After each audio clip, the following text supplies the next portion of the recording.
is enough said.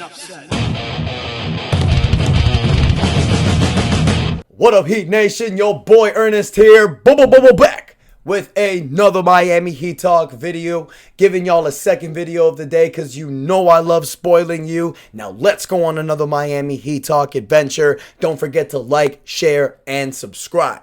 Now in today's episode, you guys, I want to talk about a little bit of an update about a potential Miami Heat trade. Now, we've done videos in the past, the last few days, talking about the potential of the Miami Heat getting Ja Morant and Giannis Antetokounmpo. Some detailed videos. If you haven't seen it, go check it out. We broke all of that down already about those two players.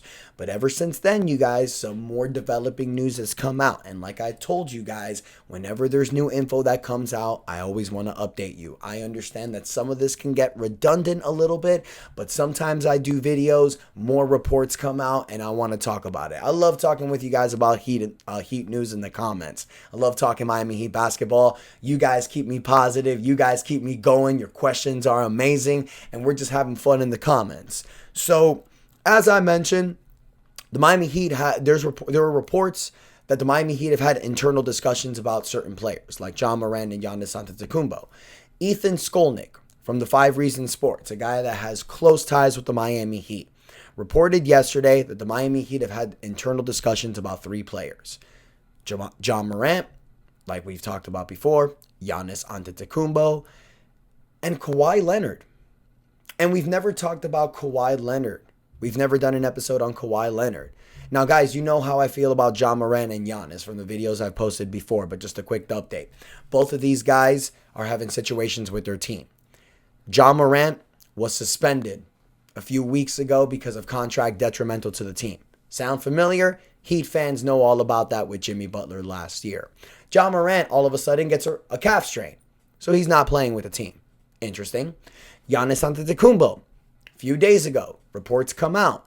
Since Milwaukee's not really doing great this year, Giannis and his agent will be sitting down with Milwaukee to talk about his future with the team, which basically is meaning they're going to talk about potential trade suitors. Then all of a sudden, Giannis has a calf strain, out for 2 to 4 weeks. What that basically tells me, these are smoke screens. These are injuries that they're reporting so that these players don't have to play, so they won't get hurt when they're looking into the trade market. 2 to 4 weeks now, you guys, is going to take us to January possibly. Middle of January, closer to the trade deadline. And is this right? I don't know, you guys. This is just my opinion, but, you know, pretty weird situation. These two guys are having issues with their team, and all of a sudden, they're out for these weird injuries for a amount of time, and it looks like the teams are going to be talking to other teams about potential trades. But anyways, Kawhi Leonard, we know the situation going on over there. You got the Clippers. They're not having a great season. Kawhi is making a ridiculous amount. He's getting paid for 2 more seasons at $50 million each year. 2 years, $100 million total. Kawhi Leonard, you guys, look, I think Kawhi Leonard is an incredible player. You look at his numbers this season, you guys, with the Clippers. He's played 14 games so far, averaging 25 points a game, 5.5 rebounds, 2 steals a game. He's shooting 49% from the field, 39% from the three-point line, 97% from the free throw line. You know what you get with Kawhi Leonard. He's one of the best two-way players in the NBA. You know, he's 34 years old right now, but when you look at his numbers, you don't really see him slowing down. But the biggest problem with Kawhi, the problem that we all know about, dude doesn't play. He gets injured a lot. All of these injuries come up. He had one of the greatest years, one of the greatest playoff stretches in 2019, and we just haven't seen that Kawhi Leonard again. You've seen spurts. You've seen moments where he's so incredible. But when it comes to the time where he's needed most the playoffs, his body breaks down. But when you look at his numbers, you guys, I mean, last year he only played 37 games. In the 2024 season, he played 68, which I think is solid, averaged 23.5 points a game that year. With Kawhi Leonard, you guys, I think his biggest issue is motivation. I think he's been given so much in Los Angeles with the Clippers that it's just made him lazy. You know, like when You know, when you're so great sometimes and people are just feeding your ego, feeding your ego, feeding your ego, and Steve Ballmer takes over as owner. He just wants to please Kawhi Leonard. Look at this whole aspiration deal going on. You know Steve Ballmer was paying Kawhi Leonard under the table so Kawhi could take a $50 million a year contract, which is insane. But Ballmer is treating Kawhi like he's probably the best player in the NBA. So he's telling Kawhi, hey, I'll give you 50 mil per year, but I'll go ahead and give you 28 mil a year under aspiration so you can make 78 million a year, because he's not doing anything with aspiration. It's a no-show job, basically. I don't want to get into that, but that's another thing. If you're trading for Kawhi, you're dealing with those legal troubles as well. And now you're putting yourself in a Terry Rozier situation. And then trading for Kawhi Leonard, you're going to have to give up multiple players. You're going to have to give up, the Clippers, let's look at them.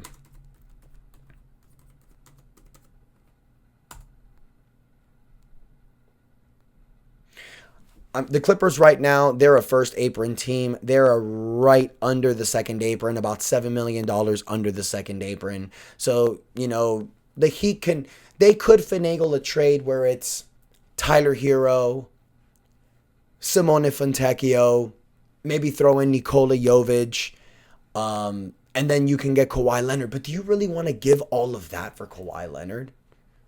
Now, look, maybe with Kawhi, it's a motivation thing. Like I just said, he was lazy with the Clippers. He's been feeded so much.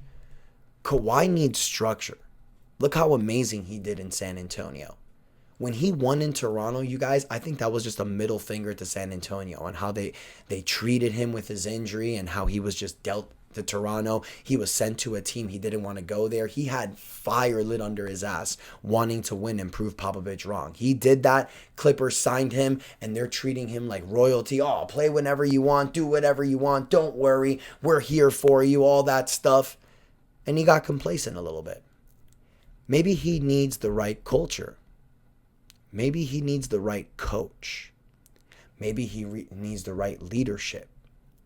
Maybe under the Miami Heat, Kawhi Leonard can be something amazing. And who knows? Maybe for Kawhi Leonard, you may not have to include Tyler Hero. Maybe the trade can be Andrew Wiggins, Simone Fontecchio, throw in Nikola Jovic. What you're selling the Clippers, who are bad, free up salary cap space. Wiggins and Fontecchio at possible expiring contracts. Just an idea. You bring Kawhi Leonard with Kel'el Ware, Bam Adebayo, Norman Powell, Tyler Hero, Davion Mitchell, Jaime Jaquez. I'd like to see that team compete. So let me know what you think in the comments, Heat Nation. Kawhi Leonard to the Miami Heat, Giannis Antetokounmpo, Ja Morant. Who would you like better? Knowing what you would have to give up. Let me know your thoughts in the comments. Don't forget to like, share, and subscribe. I hope you enjoyed the second video of the day, you guys. Thank you all so much for the support. And until next time, your boy Ernest out. And that is enough said.